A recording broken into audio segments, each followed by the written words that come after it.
Smoke. All right, here we go. This first day, 2021, the NFL season. Defending champions, Super Bowl champions, man, they finished on roaring at the end, beating Pat Mahomes and Kansas City, and Tom Brady, of course, against the Cowboys. The logo, the image, the prestige, and the history and tradition. Mickey, is there a better matchup than this one that they could have for television than these two teams if they had another game, other than maybe, again, a rematch between Brady and Mahomes? Yeah, I think they're sitting there rubbing their hands together going, boy, isn't this delicious, right?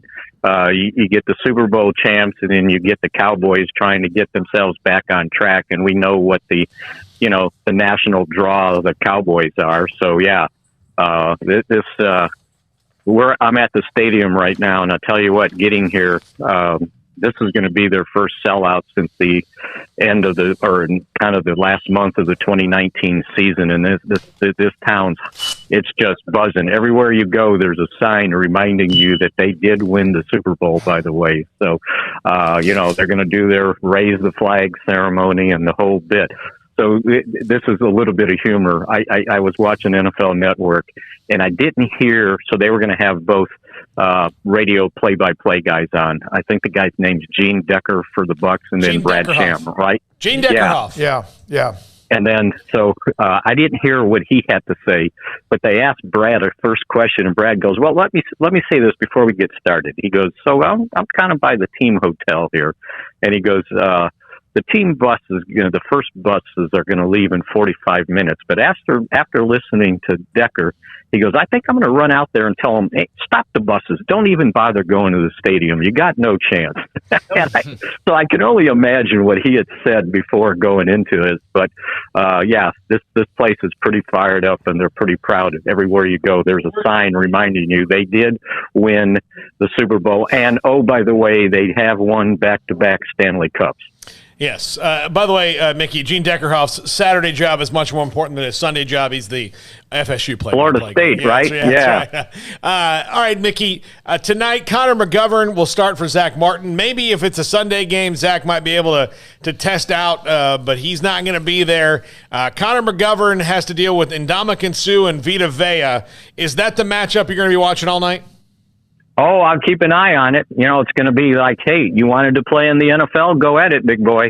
Now, look, he's not to me, he's not your average backup guard. He started 8 games last year, right? Mm-hmm. 6 when Zach, tore the calf muscle, and then 2 other ones, I believe they were because of Zach moving out the tackle. So he had 8 starts last year.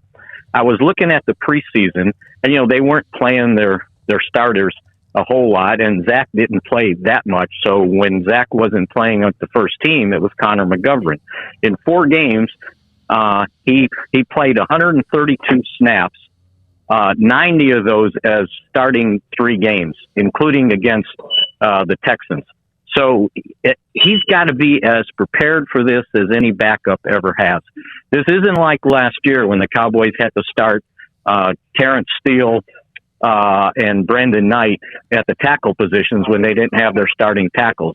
This guy has got to be as prepared as you can be. So, yeah, we'll keep an eye on it. I don't think they're, feeding this guy to the lions or anything like that. But let's see if he can hold up, and that's going to be important. So there's a stat that I saw. The NFL sends out these massive opening each week, kickoff weekend, whatever. All right, history says this. 55 Super Bowl winners. 44 of the 55 won their opening game. Okay. 44. How many times did Brady win it? I don't know. Do you know that? Is he up? No, I don't. I was just wondering. Let's see. Became the first. Okay. Cowboys in the league's annual became the first eventual Super Bowl. I'm not supposed to be the one asking questions here, right? The Super Bowl champion Buccaneers, who host the Cowboys in the league's annual primetime kickoff game, became the first eventual Super Bowl winners to lose the opening game since New England, Tom Brady, in 2014. So he's done. See, they have a chance. Yeah.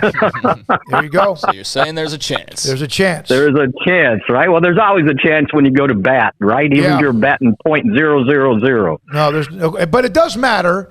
And a Super Bowl thing, that's a different animal, but 44 to 55 is a huge number. But it's about those first two games, isn't it, Mickey, about how you do those first two games, the percentages that lead to whether or not you're a playoff team? Yeah, no, the last thing you want to do is, start off 0-2. So, again, I understand all the attention that goes into the first game of the season. And sure, you want to get off to a great start, but you know what? You're going to play 16 more after this. So the idea here is to improve as you go along. And this is a team with a lot of new faces on there, haven't played much together. So can you improve? And I try to remind people that the Bucs, after 12 games last year, were 7-5, and they were on a 2-game losing streak. They lost to the Saints. They lost to the Chiefs, both 27-24. And then they went on a 4-game winning streak. And then they went on another 4-game winning streak after that. So they kind of hit their stride, the 3 quarters into the season. And it turned out awfully well. So, yeah, I just didn't want anybody jumping off the ledge, because if the Cowboys lose the first game of the season to the defending world champs. Yeah, but here's another. Who, by the way, I've been told that Bruce Arians is sick and tired of hearing defending Super Bowl champs. He goes, because that doesn't get you anything the next year, right? You got to go back and start over. And one of the people that I know here works in their TV department, and she was telling me that he was getting real irritated with all that. Hasn't it been since Cowboys won their 92-93. How many teams since that time, maybe a New England back-to-back, have won back-to-back? So Denver did. Oh, that's right, with Elway. Yep, 97, 98 or whatever it was, yeah. Right, and then I think it's New England, right? Yeah, then it's New England. So it's amazing. You would think, you kind of win one, it takes the pressure up because of parity, because of free agency, because of egos, because of selfishness, and sometimes because of just luck. It's hard to do it back-to-back, even if you have a young team. And injuries. Injuries. Yeah. And you put all that together, and, it's 16 games, and it is difficult. I mean, look at the Chiefs, right? You thought after they won that Super Bowl, this is a cakewalk next year, right? Well, then all of a sudden they got to go into the championship game, and their offensive line is a mess. They got neither of their starting tackles. The starting guard has to move the tackle, so now they got to put somebody at guard that hadn't played very much, and we saw the results of that, right? I know they've got a good defense here, but it sure helps when you're playing against 3 backups on the opposing team's offensive line. Mickey, on the other side, defensive tackle wise, the Cowboys are starting Carlos Watkins and Osa Odigizua. That's a position that they desperately want to get better at, but Neville Gallimore's out. Tristan Hill, who was a second-round draft pick just a couple years ago, still not going to play. How confident are you in those guys tonight inside this new scheme? Yeah, Watkins has looked pretty good, but again, he's coming off COVID reserve. Odigizua, as you pointed out, 3rd-round draft choice. He's a rookie, right? It looks good in practice, but this is a different ball game now. So you got to, they've got to hope that those guys can handle it inside to help those linebackers be able to play with speed. And so it's a really important spot to watch. Now, what they're going to do, I think a lot, is they're going to do a lot of rotation. They got defensive ends, you guys, that can play inside. So if they get into certain nickel situations, I think everybody's forgotten about Terrell Basham. He's a defensive end, but he's big enough to play inside. And before he got hurt, there were times they moved him in as like a pass rusher inside. Hey, if they want to, DeMarcus Lawrence is big enough to move in there. And then, you get Armstrong on the field, with Randy Gregory, and you got other guys that can rush the passer. So, but the key thing will be, can they stop the run? Because that was their Achilles heel last year. Whatever else you want to say about the defense, they did not stop the run. And and I guarantee you that Tampa Bay is going to test that and test it right away to see if they're good enough against the run. And my God, it's hard enough to defend Brady, and especially if he can do play action because he has a running game. That's almost unfair. But you're right. I don't need to remind you. I mean, they gave up the second most rushing yards in club history last year, and 5 yards a carry. Yeah, it was silly. 5. Yep, it was. That means 2 carries is a first down, right? Yeah. Mickey, you're at a game. You're on the road in a stadium at a game with fans. You excited? This is pretty cool to just be. I was telling I do a little presentation for the Star Sports Tour group, and I was telling them, you guys are just so lucky to have a ticket for this game, to just be a part of it.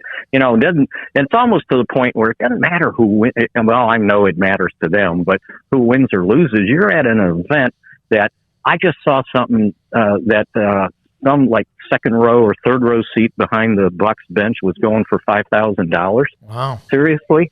So, yeah, this is in the paper early in the week. I think it's the Tampa Tribune or the Tampa Times. I can't remember. They merged. They called this the most coveted ticket in Tampa St. Pete history. Wow. And there was a Super Bowl here. Yeah. But remember, it was only 24,000 people. It wasn't a full stadium. Well, so this thing is going to be rocking. Yeah, I was there. I was able to, fortunately, a friend, Eric Horton, and I were at the game, and I'm telling you, it was unbelievable. And afterwards, walking away from that stadium down Paul's favorite street in America with all the gentlemen's clubs was quite the scene. I think I saw that coming with the bus coming in, right? I will not confirm or deny that one night of my life that street cost me a load of money. Yeah.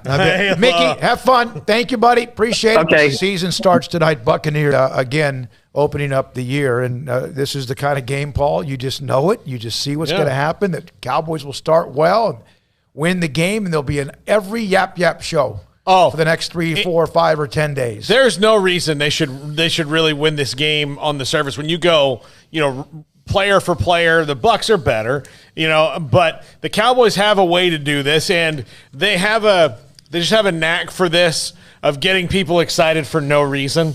I mean, that's what it is. It's, if they win, it will be unbearable.